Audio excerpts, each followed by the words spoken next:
Is about the poisoning in the UK earlier this year. Finally, Sorry. finally.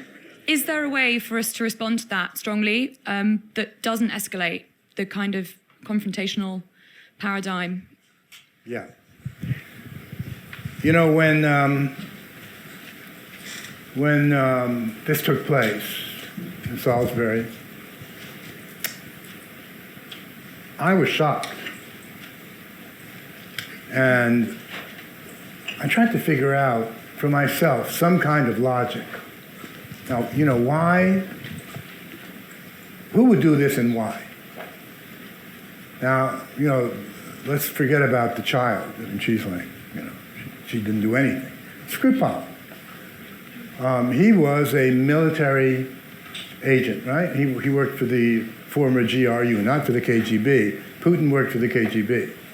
He worked for the GRU, which is military intelligence, and they can't stand the KGB, and the KGB can't stand military intelligence. That's normal competition. So, and he betrayed his country, let's face it, right? He went over to the other side and began to work for British intelligence. And he was caught, and he was tried, and he was sentenced to 13 years.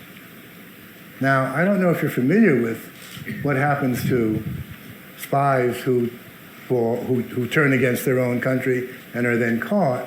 Well, in wartime, they're shot. But in peacetime, well, it's usually something like 30 years, 25. 13 is a weird sentence.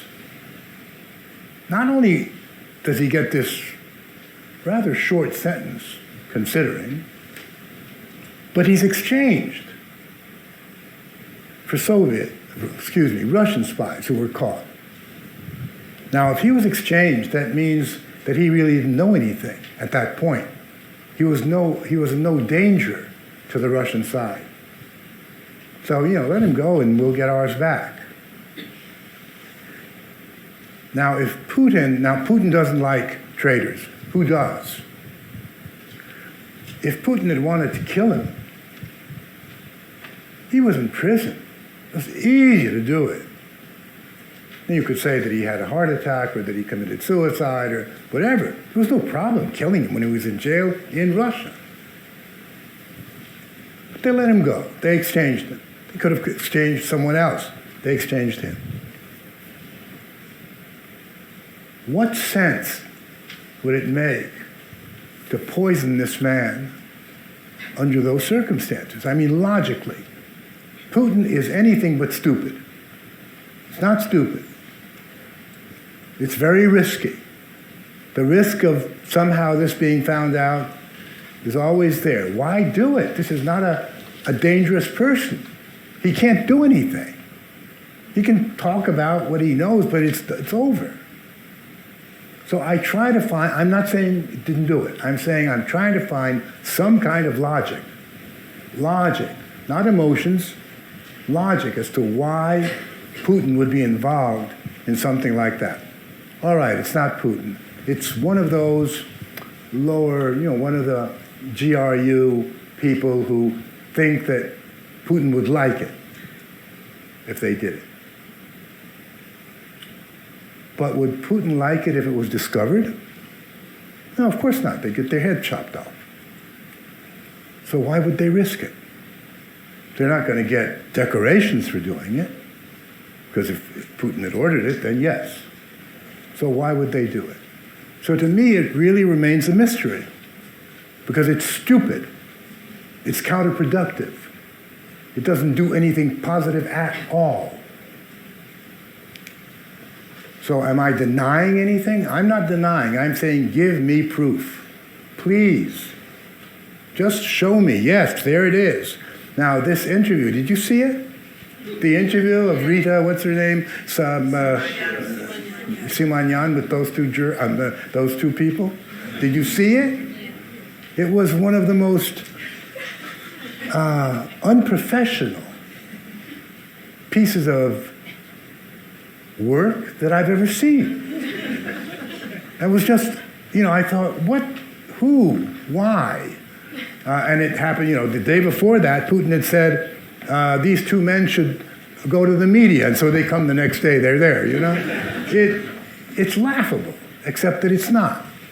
Not really. So I would say to you that whole story is disgusting.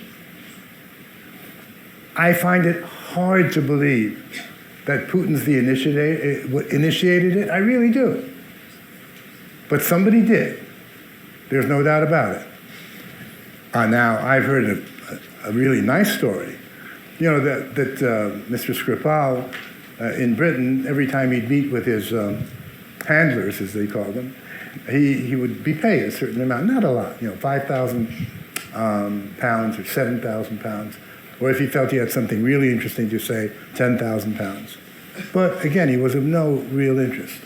So I'm thinking, and now this is John le Carré, right? I'm thinking British intelligence gets together and says, we don't need this guy anymore. And he's costing us money with him. And he's not giving. Now, why don't we, and make it look like it's Putin? Well, that's brilliant, chap. You should do this, you know. So British intelligence poisons the guy, and the whole thing works this way. It's not impossible. I kind of laughed at myself when I came up with that one, and I'd like to talk to Mr. le Carré and see how he thinks. Incidentally, if you've not read his last two books, The Pigeon Tunnel, which is a story of his life as a spy, and the other one I forgot, Legacy of a Spy. He writes with total disgust about that profession.